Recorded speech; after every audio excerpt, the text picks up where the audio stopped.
Hello everybody, it's the Acorn Avenger. I know it's been a very long time since I last posted, but I am back, and today we're going to talk some Kamen Rider. As you could tell from the title, this video is going to be ranking all of the Gaim Gaidens from the worst to the best, at least in my opinion.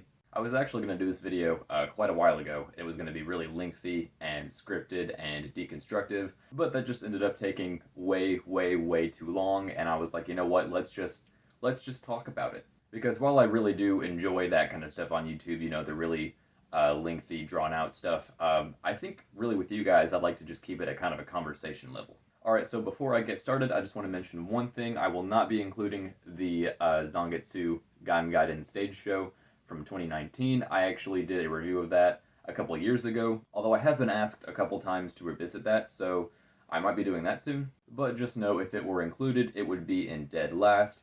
Not because I hate it or anything, but because I just don't think it really holds up compared to the other ones. Alright, so now on to the actual list. At the very bottom, at number 5, we have Gaim Gaiden, Kamen Rider Baron, and I really do like this one, I do. And Kaito is one of my favorite characters from Gaim for sure, but this Gaiden really just does not do him justice. Originally, when I was going to do this video, I actually had this Gaiden at somewhere in the middle, but after rewatching all of them, I was like, you know what? The tonal shifts in this thing are just too crazy for me to really dismiss.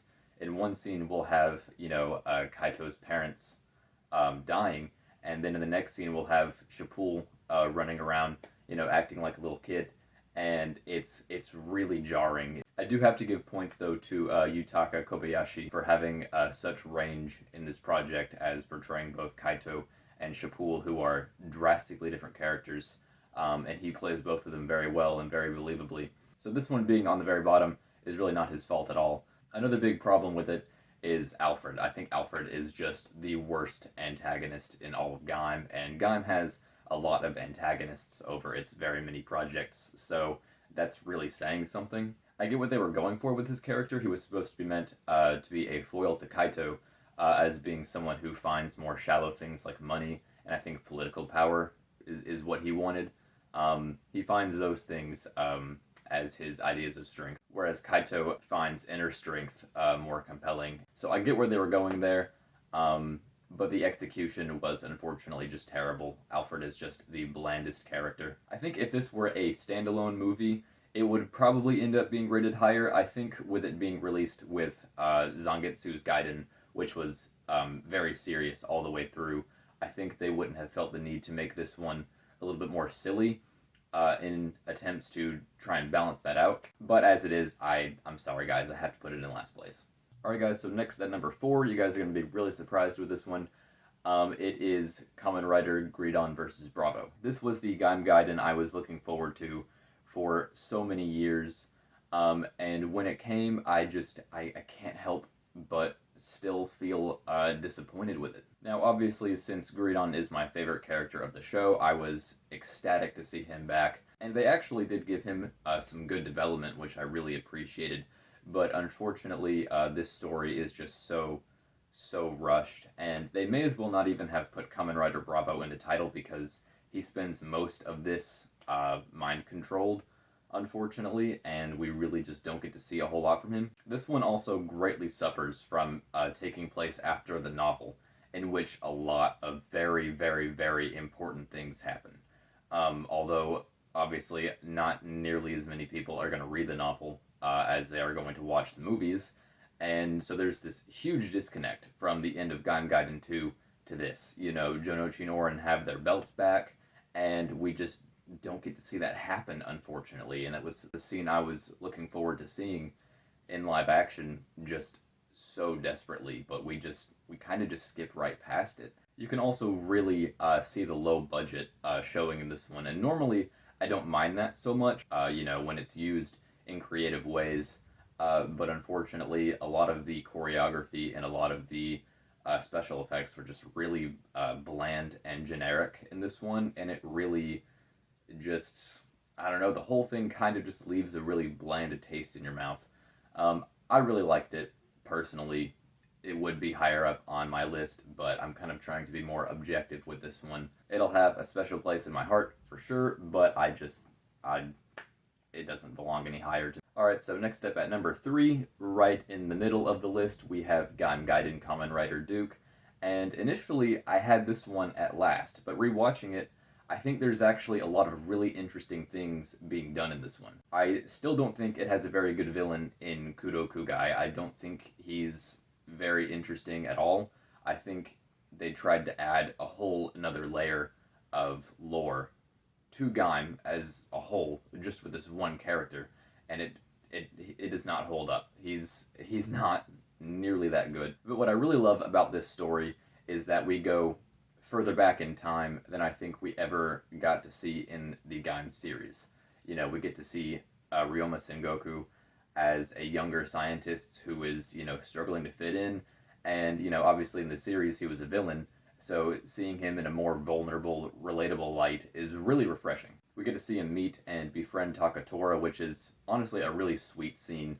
Revisiting it, Takatora finds one of his books and reads it, and it's something that everyone else ridiculed him for, but Takatora's the first one to really love it. Seeing that scene for the first time in about a year or so since I rewatched it, it really kind of warmed my heart for the first time. We also get flashback scenes of Ryoma meeting Minato and Sid for the first time, and I like the sentiment behind that, but I kind of feel like more than anything it just says, hey, we're not going to be able to make guidance for these characters. We know that already. So this is as much as you'll get for that. It's appreciated, but the runtime of this one is already a little bit shorter, so it just kind of feels like a waste of time. But obviously, Ryoma Sengoku being a villain himself in the show, it is really interesting to see him in a hero role, and that's really where the intrigue is for this one for me. It's just seeing him in such a different role, you know. He's still himself, obviously, but he, you know, being the protagonist rather than an antagonist is just really interesting to see. Alright guys, so next up at number 2, we have Gaim Gaiden Kamen Rider Zangetsu, and I really love this one. Throughout all of the past Gaidens, like I said, none of them have really had good villains, but I actually think Eden is a really good villain. However, the one glaring flaw of this Gaiden to me is that it tries to keep the identity of Eden a secret. Maybe if they would have had another character to sort of be a potential scapegoat, I think that would have made it a little more interesting, but as it is, it's really easy to know. Like, as soon as you see her, you're just like, oh, that's probably the bad guy. But like I said, she does make for a very interesting villain. I think she has a really compelling backstory with being raised as Takatora's father's servant and also a student in this really weird child experiment school. And then after growing up, deciding to take revenge on Takatora's father, and by association all of the Kurashima family. I think that's just a really interesting story. Like, it's almost like Kill Bill and Kamen Rider. But obviously Eden is not a good guy at all. We also get to see Takatora open up a more romantic side to him than we've ever seen before. And I think that's also a really interesting thing to focus on with this character, because in the show he's always so serious and he's so defensive. I'd say that'd be a pretty good word to describe him. But in this movie, you really get to see those walls open up a bit, and he becomes more vulnerable to Eden in a way that he really isn't with anyone else. I still wouldn't call the choreography in this one amazing, but it's definitely a step up from the ones I've mentioned so far in this list. I normally wouldn't even bring it up, but for some reason in the previous Gaidens, they just seemed to struggle with it for me, especially with the dirt bikes scene in Baron's Gaiden. That was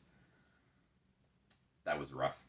Alright guys, we're finally at number 1. If you liked the video so far, be sure to like, comment, and subscribe. I would really appreciate it. I really missed doing these videos. I'm so glad I have time for it again. And without further ado, let's get to number 1. Alright guys, so number 1 is Gaim Gaiden Kamen Rider Knuckle, and I realize that is a pretty unpopular choice, but honestly there are just a myriad of reasons why this one is at number 1 for me. First off, I feel like this one actually did the most character growth for its lead. Before this Gaiden, I really did not care all that much about Zack. I didn't dislike him or anything, but after watching this Gaiden, he's my third favorite Gaim character, and none of the other Gaidens really did that for me. Even after watching them, all the characters were really at the same spot for me. You know, I felt kind of the same way about all of them. But Zack is just so relatable. And I would agree that he's a more simple character, you know, he doesn't really have this huge backstory or anything like that. He's really just a guy that tries to do the right thing. He always tries to stick up for who he can. And I really enjoyed in the last scene when he's talking to Kaito how he just openly, just blatantly admits that he's still not confident in himself over these years. You know, it hasn't gone to his head. He still feels, you know, like he's just not the best that he could be. And I think everybody can relate to that. But another reason I think this Gaiden is the best is because I just think it's the best made. I think it's the best shot. I think it has the best music. And I also think it has the best choreography and settings.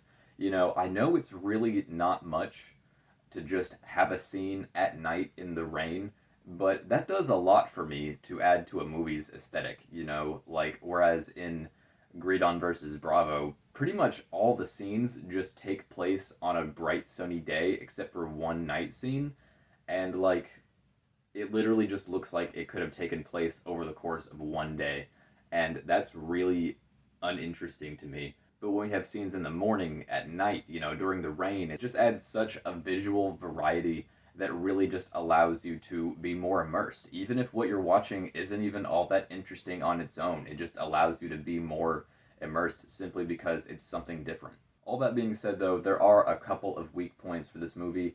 I don't think Shura is a terrible villain. I don't think he's quite as good as Eden, but he's just, you can tell he was kind of just written to sort of be this rip-off, you know, great value version of Kaito. And I think that could be interesting, but we kind of already had that with Alfred, so I would have preferred something a little bit more unique on that front. But I don't think he's terrible. I like how he was a part of the team at one point, and how Kaito kicked him out for, you know, being cowardly, although the scene in which he does that is really kind of stupid, because he just beats the crap out of everybody, and then after that they just never talk about it again. I mean, that's a very Kaito thing to do, I guess, but I don't know. After that, I think I would just make sure to, you know, stay very far away from that dude. Also, the mention of the saber system, some machine that wipes out all of the humans from Zuame City, is something that Shura mentioned. And I know it's supposed to be kind of this segue into the novel, but we don't get to resolve it in the movie. And as I said earlier, we don't actually get to see events from the novel in live action, and as a result, there's just this really big disconnect from the end of Gaiden 2 and Gaiden versus Bravo, and we just don't have anything to fill that gap, and that's unfortunate.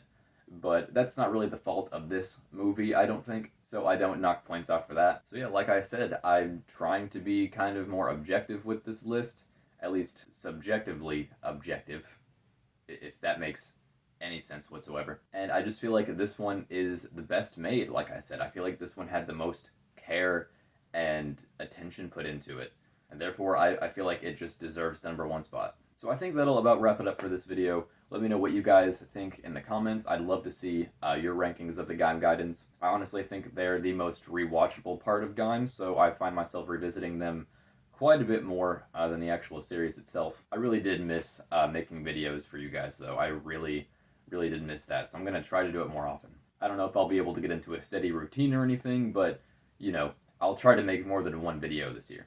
Alright guys, I think that about does it. So you guys have a good one, and I will see you in the next video.